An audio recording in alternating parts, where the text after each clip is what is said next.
বিগত ১৬ বছর বিএনপি নেতাকর্মীদের কাছে ঈদ মানে ছিল বাড়তি আতঙ্ক। ঈদ মানেই ছিল আওয়ামী লীগের হামলা, পুলিশের মামলা আর হয়রানির ভয়। এ অবস্থায় পরিবারের সঙ্গে ঈদ উদযাপন থেকে বঞ্চিত হয়েছেন তারা।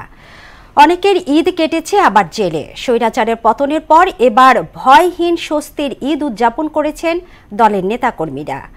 মুক্ত বাতাসে বিএনপি নেতাকর্মীদের ঈদ উদযাপনের খবর জানাচ্ছেন হুমায়ুন কবির।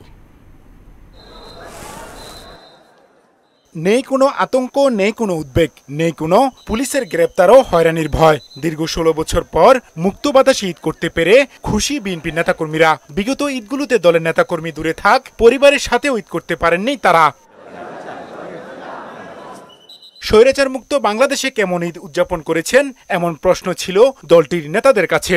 এবারে ঈদটা পুলিশের সেই গ্রেপ্তারি পরোয়ানার ভয় ছিল না, আওয়ামী সন্ত্রাসীদের আক্রমণের ভয় ছিল না।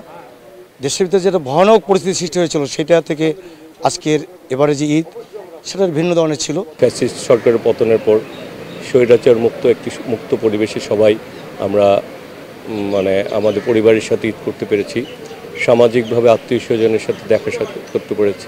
আমরা আমাদের দলীয় নেতাকর্মীদের সঙ্গে যেভাবে আমরা ঈদের আনন্দ উপভোগ করেছি ঠিক তেমনিভাবে আমরা সাধারণ মানুষ এবং পথচারী শিশু, গরিব মানুষ তাদের সাথেও কিন্তু আমরা মহানগর বিএনপি ঈদ উদযাপনের ব্যবস্থা আমরা করেছি। আওয়ামী লীগের যে প্রভাব বা আওয়ামী লীগের যে সন্ত্রাসী কার্যক্রমের মাধ্যমে যে জনজীবন যে একটি অস্থিরতা ছিল, সেই অস্থিরতা মুক্ত আমরা একটি ঈদ উদযাপন করতে পেরেছি।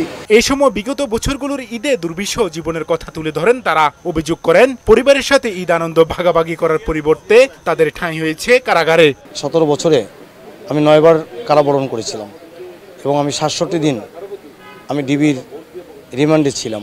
কয়েকটা ঈদ যে কীভাবে আমাদের জেলের মধ্যে কাটিয়েছে ওইটা আপনাকে ভাষায় আমি ব্যক্ত করতে পারবো না। জামাত পড়তে গিয়ে যাচ্ছি, এইখানেও কি গ্রেপ্তার হবো কিনা, এই আতঙ্ক কিন্তু সব সময় নিজের মনের মধ্যে থাকতো। কোনো ফ্যাসিস্টের যাতে পুনরাবৃত্তি না ঘটে সেজন্য শেখ হাসিনা সহ তাদের দোসরদের বিচার ত্বরান্বিত করার দাবিও জানান তারা।